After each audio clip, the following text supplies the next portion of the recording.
During the second day of his visit to Poland, U.S. President Joe Biden warned his Russian counterpart not to move his troops into NATO territory. Lviv is hit by 3 missiles, while Kyiv's mayor says from Sunday residents are free to move around during the day. Protesters in London, Cologne and Prague step out in solidarity with the people of Ukraine as the war continues. To mark his second day in Poland, U.S. President Joe Biden spoke in front of the royal castle in Warsaw. During the speech, he warned his Russian counterpart not to move his troops into NATO territory. Don't even think about moving on 1 single inch of NATO territory. We have sacred obligation. We have a sacred obligation under Article 5 to defend each and every inch of NATO territory. Between liberty and repression, Putin has the gall to say he's denazifying Ukraine. It's a lie. It's just cynical. He knows that. Fought her whole life. He accused Russian President Vladimir Putin of returning his country to the 19th century and appealed to the Russian people to stand against the war, adding that they are not the enemy. Well, I believe we're here tonight. In this battle, we need to be clear-eyed. This battle will not be won in days or months either. We need to steel ourselves for the long fight ahead. Biden also said that President Putin cannot remain in power, though a White House official clarified after the speech that Biden was not calling for a new government in Russia. The statement was also condemned by Kremlin spokesman, who said it was not up to the U.S. president to decide who will remain in power in Russia. On the same day, Biden called Putin a butcher. He's a butcher. While he was visiting a refugee camp. Thank you guys. Thank you guys. Thank you. Lviv in the west of Ukraine has been hit by multiple airstrikes. The region's military made the announcement on Saturday afternoon after 1 missile landed close to the city's communications tower. Kyiv's mayor has lifted the curfew in the capital, which was supposed to be in place until Monday morning. But from Sunday, the city's residents will be free to move around during the day. Meanwhile, Ukraine's President Volodymyr Zelensky has addressed the Doha Forum, calling on Gulf states to increase their energy production. Make Russia understand that no state should use energy as a weapon to blackmail the world, he said. The Ukrainian army claims to have inflicted heavy losses on Russian troops in the Donbass region and says it is counter-attacking in Kherson, the city held by Russian forces in the south of the country. The Russian Defence Ministry, for its part, released pictures of cruise missiles being fired from the Black Sea, saying they have destroyed a Ukrainian arsenal in the Zero-Hytomyr region. Defence Minister Sergei Shoigu has appeared at a press briefing for the first time in a fortnight.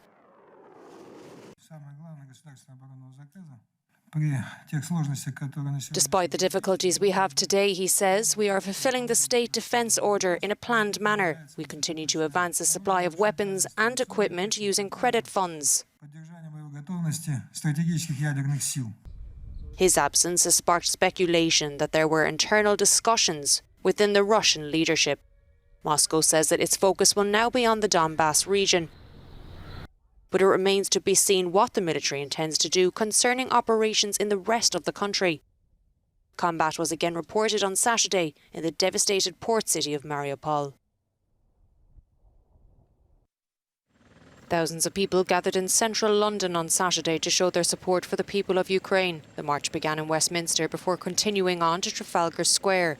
The capital's mayor Sadiq Khan says the UK should be doing much more to help Ukrainian refugees. It shouldn't be that hard. I speak on a regular basis to leaders in Germany, in France, in Italy, in Spain and Poland.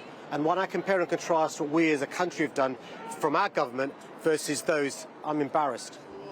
In Cologne, Germany, protesters lined teddy bears in front of the city's Gothic cathedral in memory of all the children who have been killed by Russian forces. Accompanied by chilling messages such as Putin kills children, organisers for the event say the toys will be gifted to refugee minors after the rally. Meanwhile, some 3,000 Russians living in Czech Republic gathered in central Prague for the Russians Against Putin protest. The event was organised by the Prague Russian Anti-War Committee. These Ukrainian designers have fled their homes and their country, but their jobs are still intact. When Russia invaded Ukraine over a month ago, the owner of this textiles company transferred his employees from his site in Kyiv to his factory in Hazebrouck, northern France. Nadia Katova, a former employee at the Ukrainian site, says, "When the war started, we did not go to work. We were panic-stricken. I was very, very scared, and I have a family, 2 daughters and a granddaughter. We decided to leave Kyiv." Frédéric Lanaire asked if we wanted to escape to France. I accepted, and we left immediately for Lviv, and then we came to France. Specialising in coats and jackets, the majority of the Lanaire Cordier company wares were manufactured in Kyiv. CEO Frédéric Lanaire said he needed to act fast. What would we do today if our Ukrainian office closed down? When will this happen? This matter was raised very quickly. Most of the people who are here in France had already decided to leave the country. So when they left for Poland, I told them, in this case, come to France. We would try to organise housing. These are people we have known for more than 20 years. They are employees, collaborators and even friends. So this is an obvious approach, he says. 16 employees and their families have relocated to France since the war began. For now, the Kyiv branch is still functioning, and while Lanaire hopes production will continue, supplying his workers and Ukrainians with humanitarian aid has become a top priority. Taylor Hawkins, the drummer of Grammy-winning US rock group the Foo Fighters, has died at age 50. With writing credits for hits such as All My Life and Best of You, Hawkins joined the band in 1997. In a statement, David Grohl and his bandmates said his death was a tragic and untimely loss. The Foo Fighters were on tour in South America and were scheduled to play in Bogotá, Colombia on Friday night.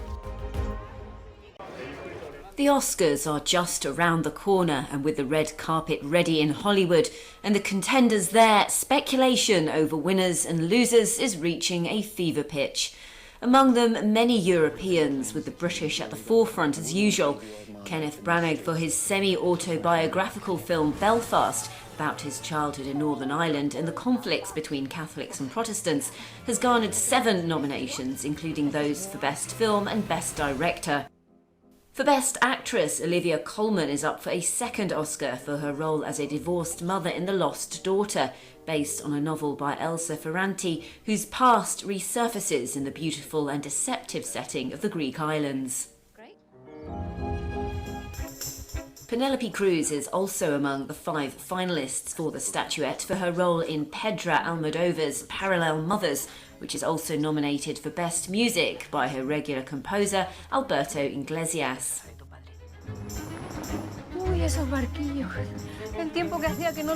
While Mr. Cruz, Javier Bardem, will be up for Best Actor Oscar for his role in the biopic Being the Ricardos, alongside Nicole Kidman, against the great favourite, the British Benedict Cumberbatch, for his role in Jane Campion's The Power of the Dog, which leads with 12 nominations.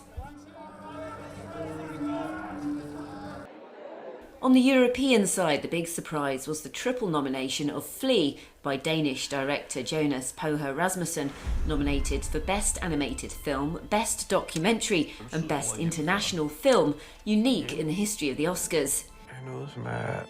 The true story of his friend Amin, an Afghan refugee in Denmark who fled the bombs in Kabul, was one of the most awarded films of 2021, notably at the Annecy Animation Film Festival.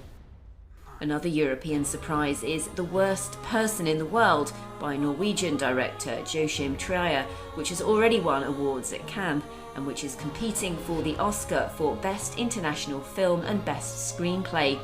The story is of Julie, a young woman in her 30s living in Oslo, whose life is told in 12 chapters, each one romantic, melancholic or comic. Italian director Paolo Sorrentino makes up the 3rd European out of 5 directors nominated for the Best International Picture Oscar for his film The Hand of God. A semi-autobiographical film about his lifelong love of women, cinema, Naples and football. The Oscar ceremony takes place in Los Angeles on Sunday night.